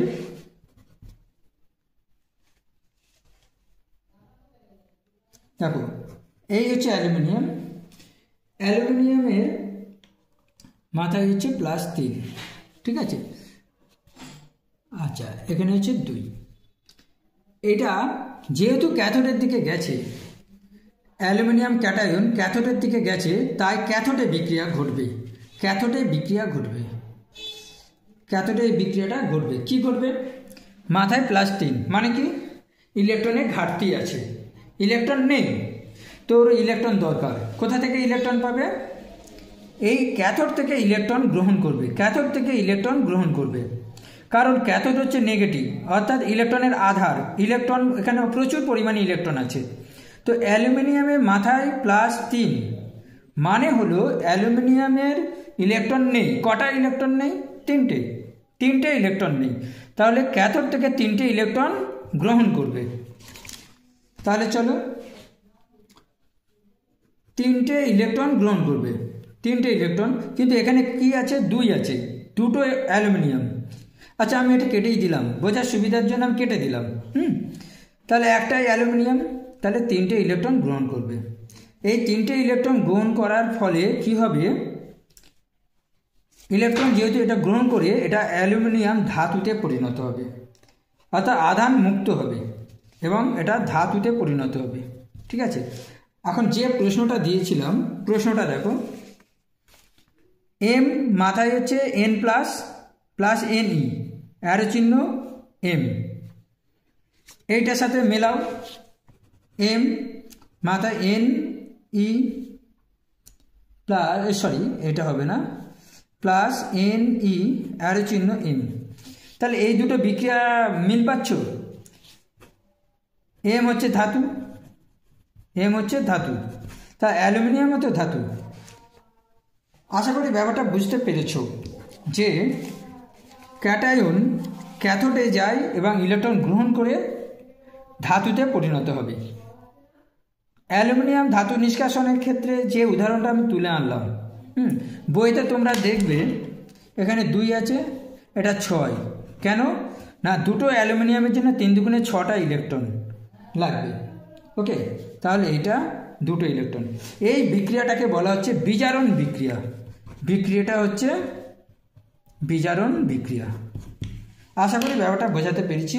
আর এখানে একটা শর্টকাট একটা ট্রিক্সও আমি দেখিয়ে দিলাম।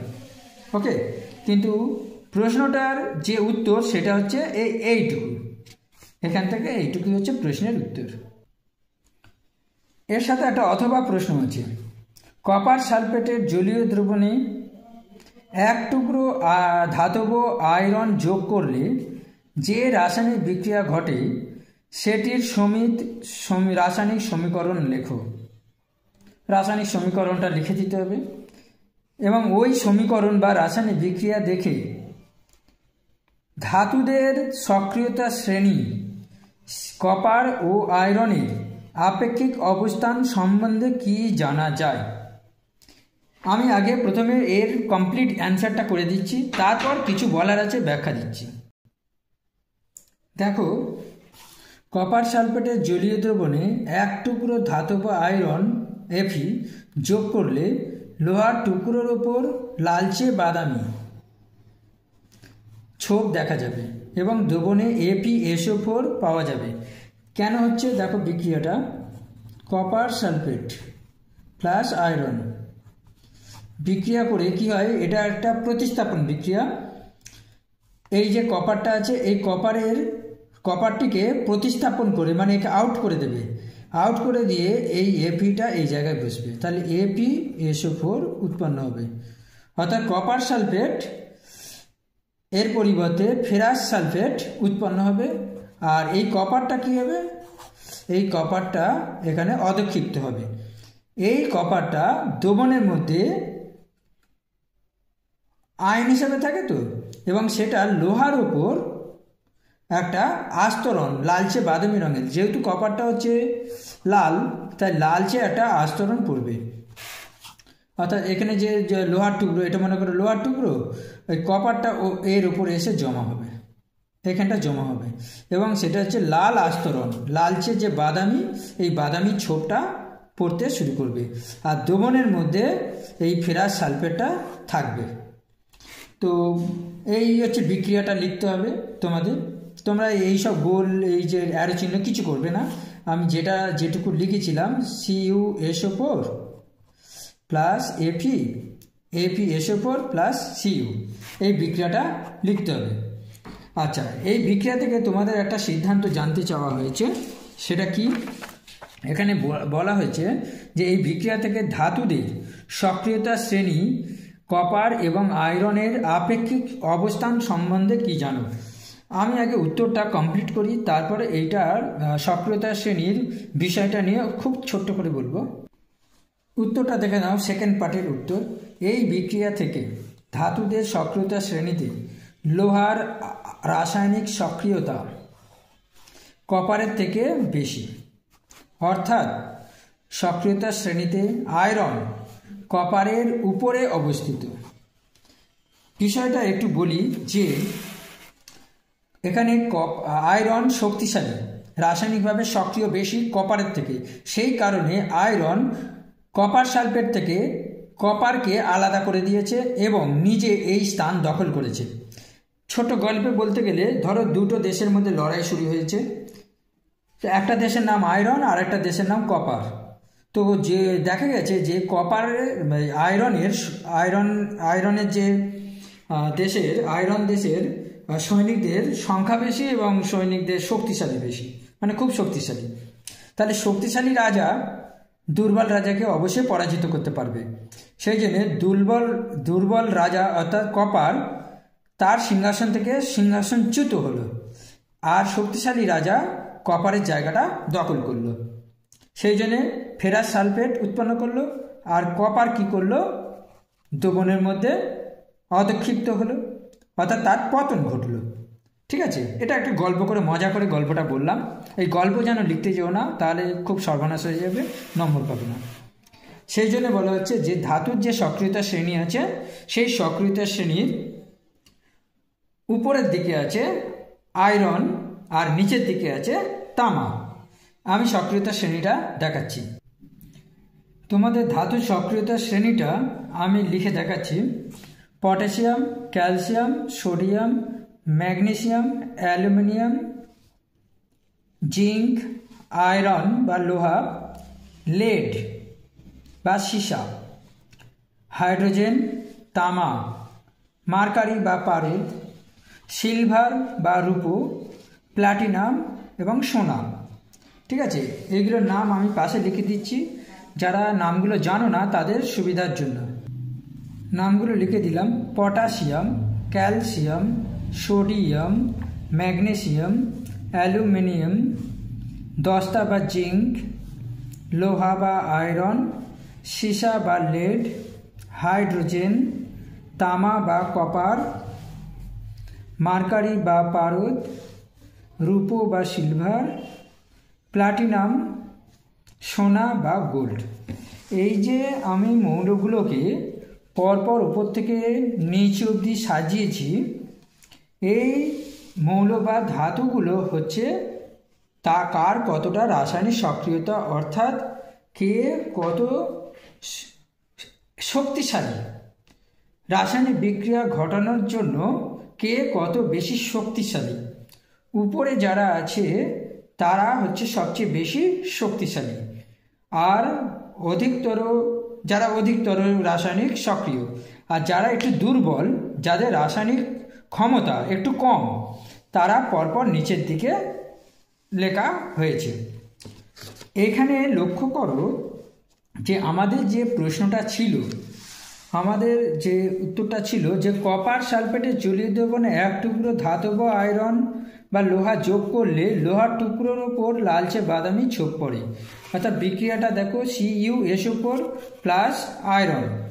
এখানে দেখা যাচ্ছে যে আয়রন হচ্ছে শক্তিশালী।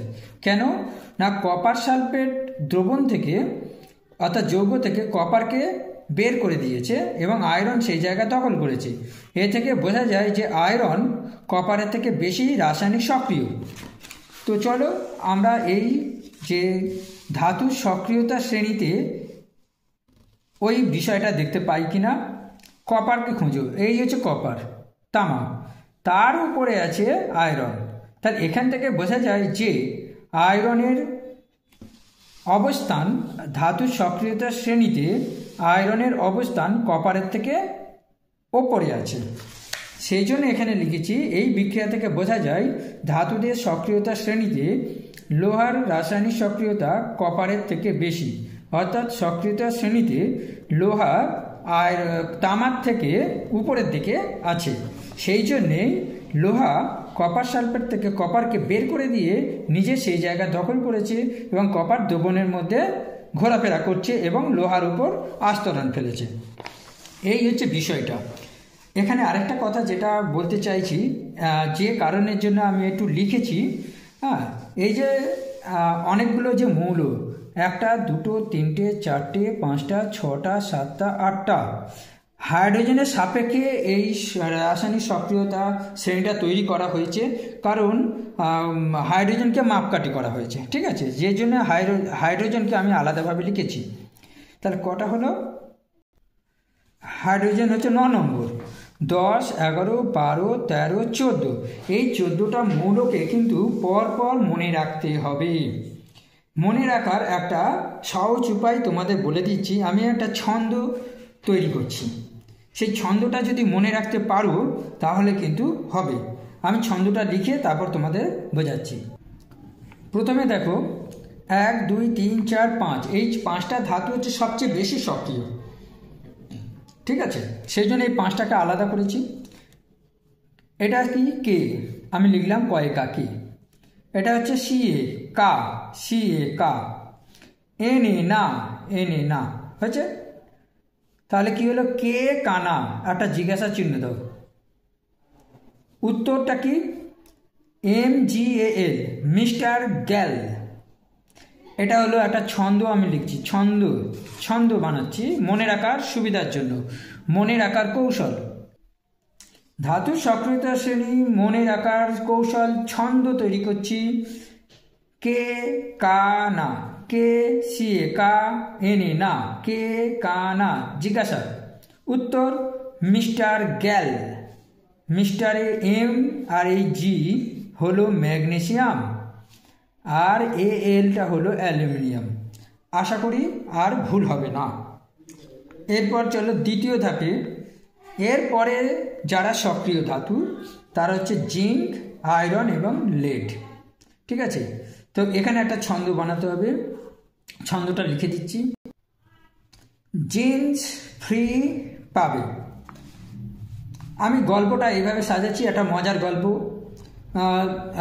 একটা ঘোষণা করা হয়েছে যে কোনো একটা NGO সংস্থা, তারা সমাজের মধ্যে যারা কানা, সেই কানা মানুষদের পুজোতে অর্থাৎ দুর্গা পুজোতে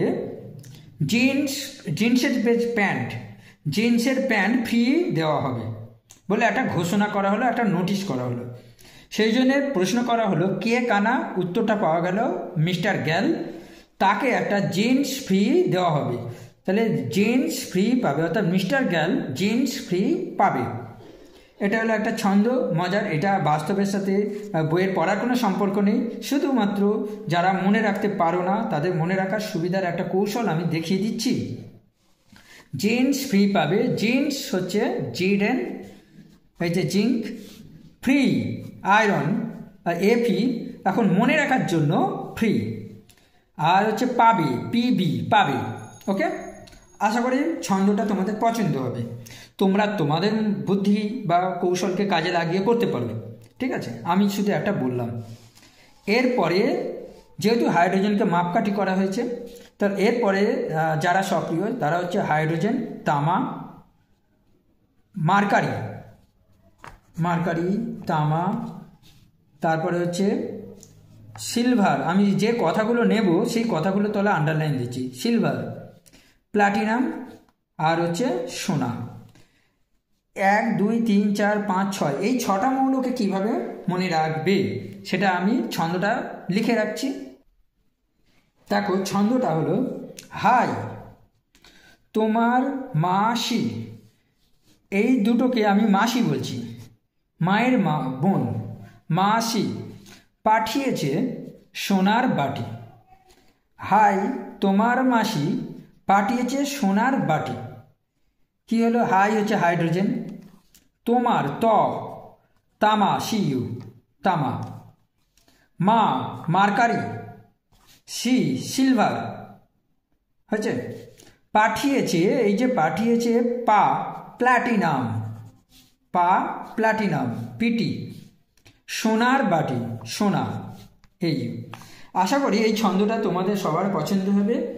যদি পছন্দ হয়ে থাকে ছোট্ট করে আমার জন্য একটা লাইক করে দিও। আর এই যে সক্রিয়তা যে শ্রেণী, এটা তোমাদের আর মুখস্থ রাখার খুব একটা ঝামেলা রইল না, শুধু এই মৌলগুলোর নামগুলো তোমাদের মুখস্থ রাখতে হবে, এই চিহ্নগুলো মুখস্থ রাখতে হবে, কিন্তু কার পরে কে, সবার উপরে কে আছে, তারপরে কে আছে, এইটা জানার জন্য এই ছন্দটা তোমরা করে রাখবে। কে কানা, মিস্টার গ্যাল জিন্স ফ্রি পাবে, হাই তোমার মাসি পাঠিয়েছে সোনার বাটি। সর্বশেষ প্রশ্ন 3.9, প্যাকেজিংয়ের ব্যবহারের জন্য পাট ও পলিথিনের মধ্যে কোনটি পরিবেশ বান্ধব ও কেন? খুব সহজ প্রশ্ন ও সহজ উত্তর। তোমরা খুব ভালোভাবে বুঝতে পারছো কোনটা হচ্ছে পরিবেশ বান্ধব। অবশ্যই পাট। কেন না, পাট হচ্ছে তোমার কৃষিকাজ থেকে উৎপন্ন হয়েছে। এবার পাটের যে মূল উপাদানগুলো, সেই উপাদানগুলো হলো হচ্ছে একটা জৈব ভঙ্গুর বায়োডিগ্রেডেবল পলিমার। ঠিক আছে, তো এই পলিমারগুলো সাধারণত সেলুলোজ দিয়ে তৈরি হয়। আর এরা যখন মাটিতে পড়ে থাকে, বৃষ্টির জলে বা জল পড়ে তাতে অনেক ব্যাকটেরিয়া, ছত্রাক ইত্যাদি উৎপন্ন হয়, অণুজীব। এই অণুজীব দ্বারা তারা কী করছে না, জৈব অজৈব অণুগুলো মানে সরল অজৈব অণুতে রূপান্তরিত হয়। ঠিক আছে, এবং আস্তে আস্তে মাটিতে মিশে যায়। কিন্তু পলিথিনটা যেহেতু এটা হচ্ছে একেবারে নন বায়োডিগ্রেডেবল, কখনো এরা মাটিতে পচে যায় না, নষ্ট হয় না, কোনো অণুজীব যেমন ছত্রাক ব্যাকটেরিয়ার দ্বারা পচে যায় না, নষ্ট হয় না, ভেঙে টুকরো টুকরো হয় না, মাটিতে মিশেও যায় না, যা আমাদের পরিবেশের জন্য ক্ষতি করে। তো আমি উত্তরটা একটু দেখিয়ে দিচ্ছি, উত্তরটা দেখে নাও কারণটা। দেখো, প্যাকেজিংয়ে পাট বেশি পরিবেশ বান্ধব কারণ পাট জৈব ভঙ্গুর বায়োডিগ্রেডেবল পলিমার। এটি মাটিতে উপস্থিতিতে বিভিন্ন অণুজীব যেমন ব্যাকটেরিয়া, ছত্রাক ইত্যাদির দ্বারা বিশ্লিষ্ট হয়ে সরল অজৈব অণুতে রূপান্তরিত হয়। কিন্তু পলিথিন নন বায়োডিগ্রেডেবল পলিমার, অণুজীব দ্বারা কিন্তু বিশ্লিষ্ট হয় না, আমাদের পরিবেশের ক্ষতি করে। তাছাড়া মাটিতে পড়ে থাকলে কি হয়, গাছপালা তাদের শিকড়গুলো ভেতরে থেকে প্রসারিত করতে পারে না। এছাড়া তারা করে কি, যে নর্দমাতে পড়ে থাকলে নর্দমার জল আটকে যায়, মশা মাছি জন্মায়, জল নিকাশি ব্যবস্থা ভালো হয় না। তাছাড়া পলিথিনগুলোকে যদি পোড়ানো হয়, একটা বিশেষ প্রকারের বিষাক্ত গ্যাস উৎপন্ন হয়, সেগুলো পরিবেশ দূষণ করে। আশা করি ব্যাপারটা বুঝতে পেরেছ। এটুকু উত্তর তোমাদের লিখলেই চলবে। অথবা ভিনাইল ক্লোরাইডের পলিমারের নাম লেখো। পলিমারের নাম, এর আগে একটা পলি কথাটা লিখে দিতে হবে, পলিভিনাইল ক্লোরাইড, যার শর্ট ফর্ম হচ্ছে পিভিসি। একটা ধর্ম লিখতে হবে, একটা ব্যবহার লিখতে হবে। যে কোনো পাঠ্যপুস্তকে তোমরা পেয়ে যাবে রসায়ন বিজ্ঞান, জৈব রসায়ন যে চ্যাপ্টারটা, ওখানে পাবে শেষের দিকে পাবে কয়েকটি সংশ্লেষিত পলিমার ও তাদের মনোনয়নের বিভিন্ন গুরুত্বপূর্ণ। তোমাদের সিলেবাসে 3টে আছে, পলিভিনাইল ক্লোরাইড, পলিইথিলিন বা পলিথিন, আর পলিটেট্রাফ্লুরোইথিলিন বা টেফলন। এই 3টেই তোমাদের আসে। কোনো এক বছর একটা এসে গেলে পরের বছর অন্য দুটো থেকে আসে। তো এখানে তোমাদের যে মনোমার বলে দেওয়া হয়েছে ভিনাইল ক্লোরাইড, তার পলিমারের নাম লিখতে বলা হয়েছে, এই পলিমার লিখবে। আর একটা কথা বলে রাখি, তোমাদের এই যে সংকেতটা, এই সংকেতটা কিন্তু সিলেবাসে নেই, তাই সংকেতটা তোমাদের মনে রাখার দরকার নেই। আচ্ছা, এবারে ব্যবহার দেখো, নকল চামড়া, মেজর টাইলস, খেলনা, নল মানে জলের যে নল, সেইটার জন্য এটা ব্যবহার করা হয়ে থাকে। আর ধর্মটা কি লিখবে? ধর্ম লিখবে পলিভিনাইল ক্লোরাইড। এই যে জল, তেল ও পেট্রোলের প্রতি ক্রিয়াহীন, অর্থাৎ জল, তেলের, পেট্রোলের সঙ্গে কোনো রাসায়নিক বিক্রিয়া করে না। ঠিক আছে, এই বইতে আরও ছোটো ছোটো লেখা আছে, খুব সুন্দর। পাইপ প্রস্তুতি, অন্তরক পদার্থ হিসাবে বর্ষাতি, গামবুট, চপ্পল তৈরি করতে ব্যবহার করা হয়। তো তোমরা এই পুরো চারটাই তৈরি রাখবে, এই চারটা পুরো তৈরি রাখবে। তো আজকের মতন ভিডিওটা প্রায় 1.5 ঘন্টার মতন হলো। এই 9টা প্রশ্ন নিয়ে আমরা আলোচনা করেছি। 9টা প্রশ্ন নিয়ে আলোচনা করে সর্বমোট হয়তো আধ ঘন্টার মধ্যে কমপ্লিট করা যেত, কিন্তু আমি ওইভাবে ভিডিও করি না। আমি যে প্রশ্নগুলো নিয়ে আলোচনা করেছি, সেই প্রশ্নগুলোর যথাযথ নিজের মতো করে তোমাদের বোঝানোর চেষ্টা করেছি, ব্যাখ্যা সহ, যাতে তোমাদের পড়াটা একটু বুঝতে সুবিধে হয়। কী উত্তর লিখতে হবে সেটা আমি দেখিয়েছি, সেই উত্তরগুলো তোমরা যারা ইচ্ছুক তারা খাতায় নোট করে নেবে, এবং ওই পড়াটার ব্যাখ্যা বা যেভাবে বুঝিয়েছি সেটা বোঝার বা শোনার ইচ্ছা হলে অবশ্যই ভিডিওটা চালাবে এবং দেখবে, একবার না হলে 2বার 3বার করে দেখবে। খুব বাছাই করা এই প্রশ্ন 2025 সালের জন্য খুব গুরুত্বপূর্ণ হতে পারে। আর যদি ভিডিও ভালো লেগে থাকে অবশ্যই লাইক করবে, এবং তোমার যারা বন্ধুরা আছে তাদেরকে ভিডিওটা শেয়ার করবে। তো পরবর্তী যে ভিডিও, সেই ভিডিওটা আসবে বিভাগ ঘ, অর্থাৎ এই যে বড় প্রশ্নগুলো আছে 3 নম্বর করে কি উত্তর লিখতে হবে সেটা নিয়ে বিস্তারিত আলোচনা হবে। সেই ভিডিওটা একটু বড় হবে, ঠিক আছে? তো একটু ভালো কিছু করতে গেলে তো একটু সময় দিতেই হবে। ওকে, তো আজকে